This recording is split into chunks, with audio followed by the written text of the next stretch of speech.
শনিবার একাদশীর দিন আমরা গিয়েছিলাম নদীতে দীপদান করতে। বিকেলের হালকা রোদে নদীর সৌন্দর্যটাও ছিল দেখার মতো। আমাদের চাঁদপুর গ্রামের বেশিরভাগ মানুষই এই ব্রততে অংশগ্রহণ করেছিল। এটা ছিল দামোদর ব্রত। দীপদানের মাধ্যমেই নদীতে একাদশীর দিনে এই ব্রতের সমাপ্তি হয়।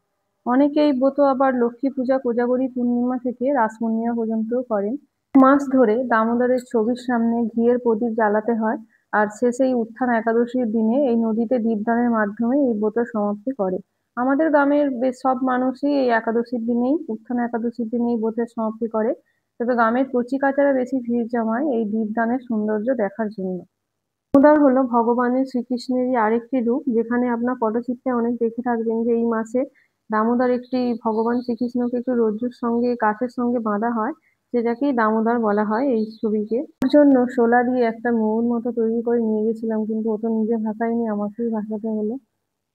যে যেমন ভাবে পারে, কেউ কলার ভেলা, কেউ শোলার বাটি, কেউ জামার ছেলেদের বাক্স, এইসব নিয়ে দীপদান করে। আর সব থেকে বড় কথা হলো, যখন এই দীপগুলি নদীতে ভেসে ভেসে অনেকটা দূরে চলে যায়, তখন এর সৌন্দর্যটা দেখার মতো হয়। হয়তো এই জন্যই বেশি মানুষ এমনিও ভিড় জমায়। আপনাদের এই দীপদানের দৃশ্যটা কেমন লাগলো কমেন্ট করে জানান। আপনাদের ওখানে কিভাবে দামোদর ব্রত পালন করা হয় সেটা জানাবেন। আর দেখা হচ্ছে আবার একটি অন্য ভিডিওতে। নমস্কার, ভালো থাকবেন, সুস্থ থাকবেন।